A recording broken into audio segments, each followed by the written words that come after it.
Je vous le disais en titre, TikTok inquiète. Un rapport national publié le 11 septembre alerte sur ses effets néfastes. 43 recommandations ont été formulées pour mieux protéger les mineurs. Le détail et les réactions avec notre dossier préparé par Nicolas Pérez.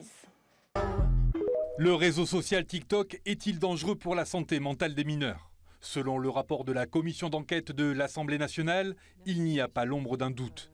TikTok serait le terreau fertile des violences faites à soi et aux autres. Un constat sans ambiguïté, fruit de 6 mois de travaux et 178 auditions explicitées dans 2 documents disponibles sur le site de l'Assemblée nationale. Une enquête qui permet surtout de mettre en exergue le rôle de ces algorithmes, puisque toujours, selon la commission d'enquête, celui-ci serait un mécanisme qui broie. L'application compte plus d'1 milliard d'utilisateurs sur la planète. Et ces effets néfastes se font sentir aussi sur la jeunesse polynésienne.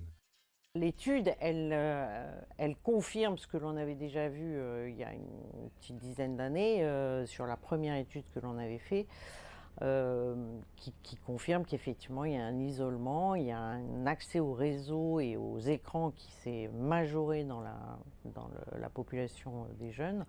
Et ça nous inquiète, oui, ça nous inquiète vraiment. Harcèlement et faits de violence pullulent sur l'ensemble des réseaux sociaux. Des comportements qui poussent à l'isolement, voire à des passages à l'acte désastreux. On sait qu'on a un taux de suicide des 15-25 ans qui est beaucoup plus élevé, 4 fois plus élevé qu'en France. Quand votre adolescent se replie sur lui-même, ne parle plus, n'a plus de copains, passe sa vie sur les réseaux, il faut s'alerter, il faut consulter. Car pour ces plateformes, le temps d'écran, c'est de l'argent. Ainsi, l'algorithme vous proposera des vidéos positives, au contenu vérifié si tel est votre choix. Mais il peut aussi accabler son utilisateur vers des vidéos anxiogènes, voire destructrices. Mango, influenceuse locale, en a fait les frais lors d'une rupture amoureuse. Au début, je recevais beaucoup de vidéos justement assez tristes ou de personnes qui vivaient aussi des ruptures amoureuses. Et à force, plus je regardais ces vidéos et plus je tombais sur ces vidéos-là en fait. Et après, au fur et à mesure, vu que j'étais dans une démarche plus de vouloir aller mieux niveau psychologiquement, je suis tombée sur des vidéos de motivation, de reprise de confiance en soi, etc. qui m'a aidée. Une prise de conscience salvatrice qui n'est pas forcément le cas pour les plus jeunes. La protection des adultes vis-à-vis de ce jeune public est donc primordiale. Les parents, je pense qu'ils devraient mettre beaucoup plus de cadres et surtout bien expliquer aux enfants, une fois que tu es sur les réseaux sociaux, ça ne change pas de la vraie vie. C'est-à-dire que même si tu commentes une vidéo, peut-être la personne va mal le prendre.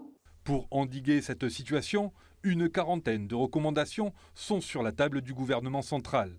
Parmi celles-ci, l'interdiction des réseaux sociaux aux moins de 15 ans, un couvre-feu numérique de 22h à 8h du matin et enfin la décroissance et l'éducation digitale à l'école.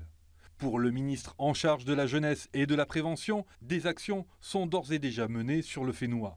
On se sert du tissu associatif qui est vraiment un acteur de proximité pour pouvoir toucher au plus près en fait, nos jeunes.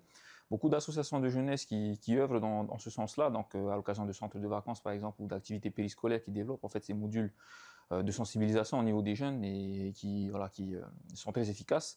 Des actions plus larges doivent aujourd'hui voir le jour et mobiliser l'ensemble de la société. On peut imaginer des campagnes de communication à grande échelle pour pouvoir sensibiliser sur ces risques liés aux réseaux sociaux. Par contre, il faut qu'on puisse bien s'assurer que, on va essayer de toucher le jeune et il faut qu'on puisse s'assurer de toucher l'ensemble de la cellule familiale, puisque c'est comme ça en fait qu'on va pouvoir traiter le problème entre guillemets. En France, la loi du 7 juillet 2023 institue une majorité numérique à 15 ans. Toutefois, cette loi ne s'applique pas encore en raison de sa non-conformité actuelle avec le droit européen. D'après une enquête de la Commission nationale de l'informatique et des libertés, la première inscription sur un réseau social interviendrait en moyenne dès l'âge de 8 ans et demi.